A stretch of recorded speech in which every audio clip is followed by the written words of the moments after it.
Hello friends, કેમ છો? આજે આપણે હવે સ્ટોક નોટેશનની વિશે માહિતી મેળવીશું. લાસ્ટ ટાઈમ સ્ટોક નોટેશન કોના માટે વપરાય છે એની માહિતી મેં તમને આપી હતી.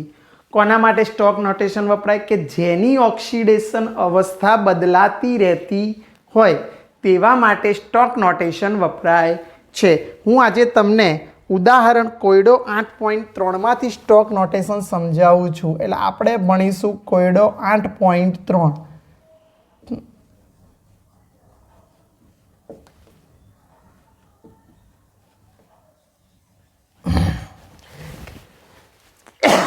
કેવી રીતે સ્ટોક નોટેશન લખવું? એક ઉદાહરણ આપું છું. પહેલું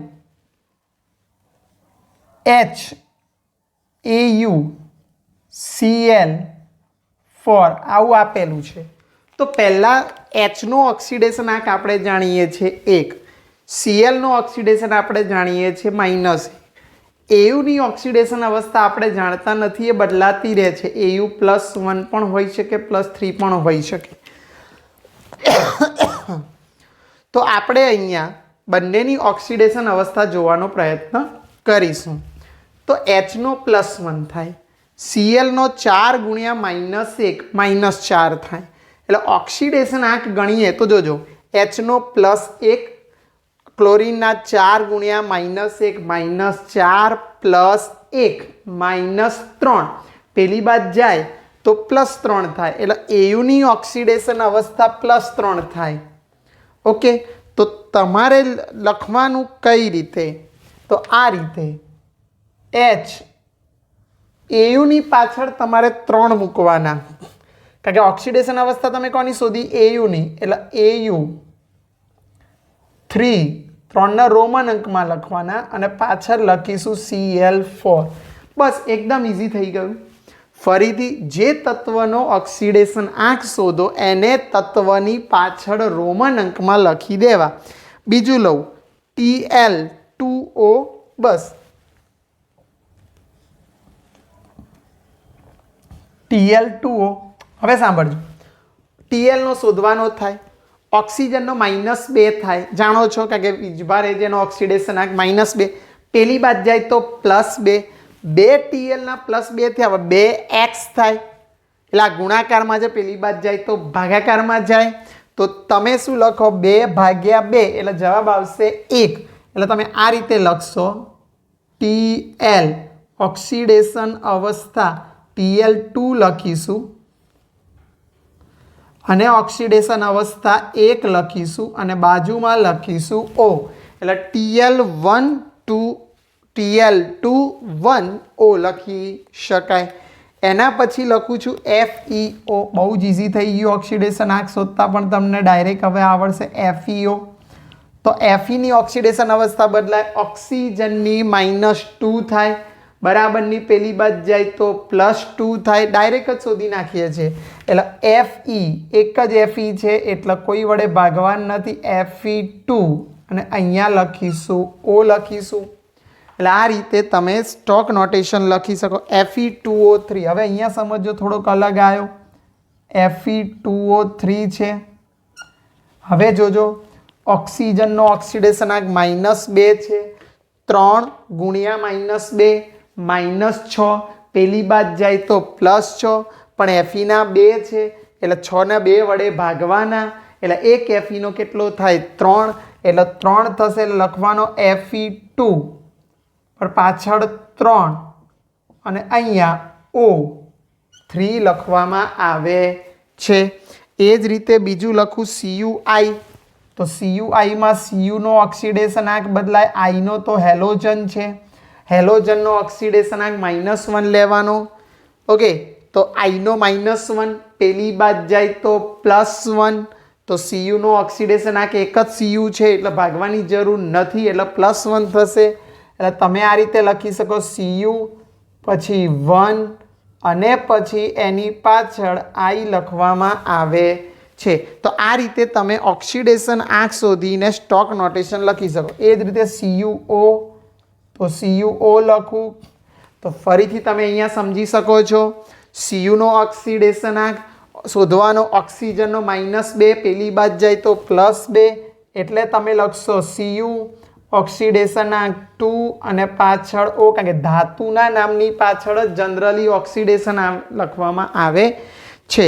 પછી MnO ની વાત કરું તો જોઈએ આપણે MnO લખું તો ભાઈ ઓક્સિજન એક જ છે, ઓક્સિજનનો ઓક્સિડેશનાંક -2 એટલે પેલી બાદ જાય તો +2 તો MnO તમે જોઈ શકશો કે +2 થાય તો અહીંયા Mn લખીશું, એનો ઓક્સિડેશનાંક રોમન અંકમાં 2 લખીશું અને બાજુમાં O લખીશું.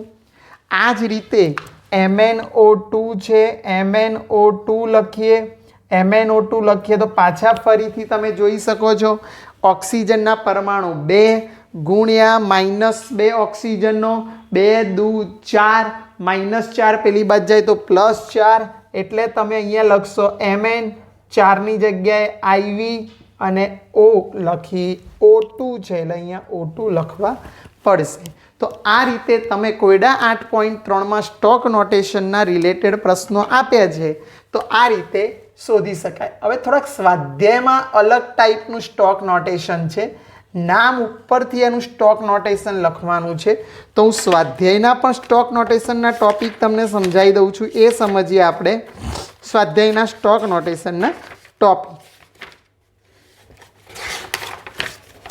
જો મિત્રો સ્વાધ્યાયમાં 8.6 છે તો એમાં સ્વાધ્યાયનો પ્રશ્ન છે એટલે અહીંયા સમજાવું છું. સ્વાધ્યાય ની અંદર 8.6 નો પ્રશ્ન જો ધ્યાન રાખજો. Mercury 2 chloride. હવે સાંભળજો, મર્ક્યુરી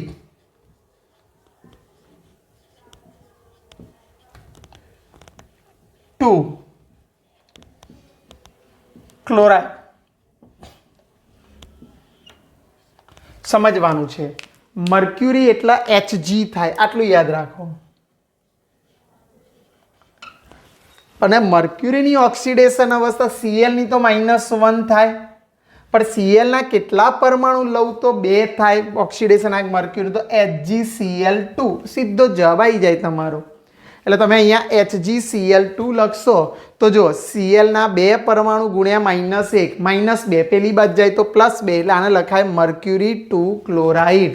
અથવા આ રીતે ના લખવું હોય તો આ રીતે તમે Hg નો ઓક્સિડેશનાંક 2 છે, Hg2 અને પાછળ લખશો Cl2. આ રીતે સરળતાથી લખી શકાય છે. પહેલો એ પૂરો. B લખું, નિકલ સલ્ફેટ,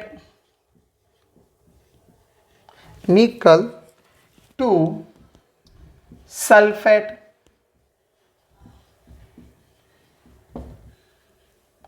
હવે સમજવા જેવું છે. નિકલનો Ni થાય, સલ્ફેટનો SO4 થાય. હવે તમે વિચાર કરો, આખો SO4 સલ્ફેટનો વીજભાર -2 થાય તો આખો SO4 -2 થાય, પેલી બાદ જાય તો +2. તો અહીંયા 2 જ કીધા છે એટલે નિકલ SO4 એક જ લઈએ તો જ Ni2SO4 આ રીતે લખી શકાય. કારણ કે SO4 નો -2 પેલી બાદ જાય તો +2 એટલે સીધો જ જવાબ તમારો આ નિકલ 2 સલ્ફેટ. SO4 ની આગળ કંઈ લખાશે નહીં. અહીંયા તો 2 બતાવવાના હતા Hg ના એટલે Hg2Cl2 કર્યા. પછી C છે, ટીન, IV ઓક્સાઇડ.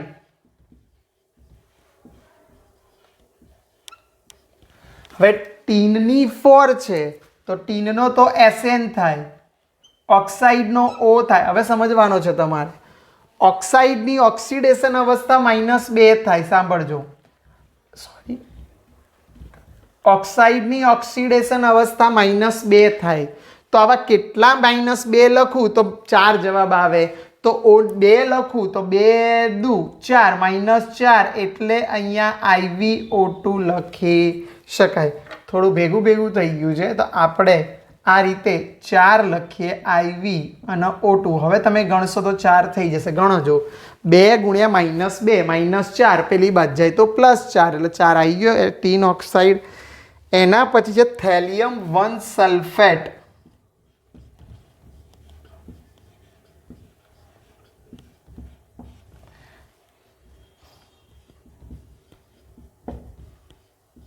હવે જજો થોડુંક વિચારવા જેવું, હમણાં જ સમજાવ્યું. થેલિયમનો Tl થાય અને સલ્ફેટનો SO4 થાય. હવે વિચારો SO4 -2 થશે, પેલી બાદ જાય તો +2, પણ મારે કેટલા લાવવાના છે? 1. તો જો એક SO4 નો -2 લીધો તો અહીંયા Tl ના 2 મૂકી દઉં તો 2 -2 ને +2 ભાગ્યા 2 વડે ભગાય તો 1 થઈ જાય. તો અહીંયા Tl2 1 સલ્ફેટ સરળતાથી આવી જશે. થેલિયમ સલ્ફેટ પછી છે આયર્ન 3 સલ્ફેટ. Iron 3 sulphate. હવે સાંભળજો, આયર્ન 3 સલ્ફેટ છે. ઓકે, આયર્નનો Fe લઉં, SO4 લઉં.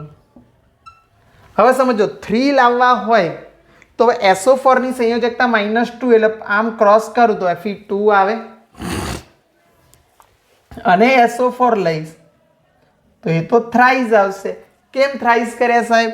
તો Fe ની +2 +3 બે આવે, પણ અહીંયા +3 રાખીશું કારણ કે 6 લાવવાના છે ને. જોજો હવે SO4 ની -2 થયા, SO4 ની કેટલા થયા?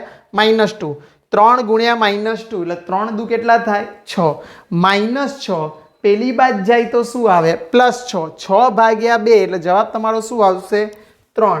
એટલે અહીંયા 3 લખવા માટે આપણે જગ્યા નથી જવા દીધી, એટલે Fe2 3 SO4 થ્રાઇસ અહીંયા આ રીતે લખીશું. અને છેલ્લું ક્રોમિયમ 3 ઓક્સાઇડ.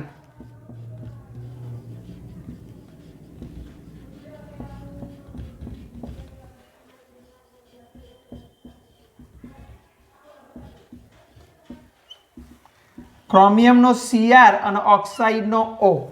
હવે 3 લાવવા હોય તો અહીંયા 3 મૂકી દઉં એટલે 3 દુ 6 -6 પેલી બાદ જાય તો +6, પણ Cr ના તમારે 6 કરવા એટલે Cr 3 લાવવા એટલે Cr2 O3 એટલે હવે 3 આવી ગયા. 3 દુ 6 -6 પેલી બાદ જાય તો +6, 6 ભાગ્યા 2 3. આમે ક્રોમિયમની ઓક્સિડેશન અવસ્થા +3 જોવા, એટલે કેટલાકની ઓક્સિડેશન અવસ્થા તમને યાદ રાખવી જોઈએ, એટલે Cr3 O થ્રાઇસ. તો હવે તમારો વીજભાર અહીંયા સેટ થઈ જશે. 3 દુ 6 -6 પેલી બાદ જાય તો +6, 6 ભાગ્યા અહીંયા ક્રોમિયમના 2 તો 6 ભાગ્યા 2 એટલે જવાબ આવશે તમારો 3.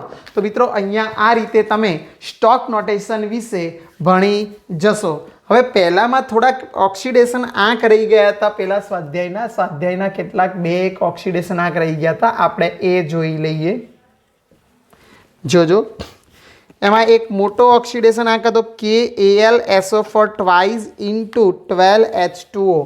એટલે થોડોક મોટો છે એટલે હું સમજાવી દઉં. ઓક્સિડેશન આંક KAl પોટેશ એલમનો છે મિત્રો, SO4 twice into 12H2O potash એલમ અથવા ફટકડી કહેવાય. આમાં કોનો શોધવાનો કીધો છે તમને? સલ્ફરનો શોધવાનો કીધો છે મિત્રો. તો હવે સમજો કે એક જ છે, કેનો +1 છે, એલ્યુમિનિયમનો +3 થાય, પરમાણુ એક જ છે, વત્તા સલ્ફરના 2 ગુણ્યા સલ્ફર એટલે 2S, એસની જગ્યાએ આપણે સલ્ફરનો શોધવાનો છે એટલે X ધારી લઈએ, વત્તા ઓક્સિજનના 4 અને 4 દુ 8 એટલે ઓક્સિજનના 8 લખીશું અને ઓક્સિજનનો -2 વત્તા 12 દુ 24 હાઇડ્રોજનનો 1 થશે વત્તા 12 ઓક્સિજનના એટલે 12 ગુણ્યા -2 ઉપર કોઈ વીજભાર નથી એટલે 0 મૂકી દઈશું.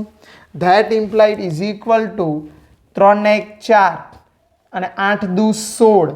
સાંભળજો, 3 ને 1 4, 3 ને 1 4 અને 8 દુ 16 એટલે 4 વત્તા 2x -16 +24 -24 બરાબર 0 થશે. 24 શું થઈ જશે? ઉડી જશે. 16માંથી 4 જાય તો 12 એટલે અહીંયા લખીશું 2x -12 બરાબર 0 -12 પેલી બાદ જાય તો +12 એટલે 2x બરાબર 12 તો x બરાબર તમારો જવાબ આવશે +6 એટલે તમે જવાબ આપી શકશો +6 તો સલ્ફરનો અહીંયા ઓક્સિડેશન આંક +6 થાય છે એ જ રીતે H2SO7 માં પણ એક શોધવાનો બાકી હતો એ દાખલો લખેલ સમીકરણમાં H2SO7 ઓકે તો આ H2SO7 માં સલ્ફરનો જ શોધવાનો છે હાઇડ્રોજનના પરમાણુ 2 એટલે 2 એકા હાઇડ્રોજનનો 1 સલ્ફરના પરમાણુ 2 શોધવાના છે x વત્તા ઓક્સિજનના પરમાણુ 7 ઓક્સિડેશન આંક -2 બરાબર 0 2 એકા 2 પ્લસ 2x પ્લસ 7 દુ 14 -14 બરાબર 0 14 માંથી 2 જાય તો 12 એટલે 2x - 12 બરાબર 0 તો 2x બરાબર 6 - 12 તો x બરાબર 6 આ બે ગુણાકારમાં પેલી બાદ જાય તો ભાગાકારમાં એટલે 6 ભાગ્યા 2 જવાબ આવે સોરી 2x બરાબર 12 થશે અહીંયા 12 ભાગ્યા 2 એટલે જવાબ તમારો આવશે 6 એટલે x બરાબર સલ્ફરનો પણ અહીંયા ઓક્સિડેશન આંક 6 આવે છે તો આ રીતે બે ઓક્સિડેશન આંક બાકી હતા એ પણ જોઈ લીધા અને સ્ટોક નોટેશન પણ કેવી રીતે બંને અલગ અલગ મેથડથી લખવું એ તમને સમજાવ્યું હવે નેક્સ્ટ લેક્ચરમાં આપણે આગળ જોઈશું thank you very much okay bye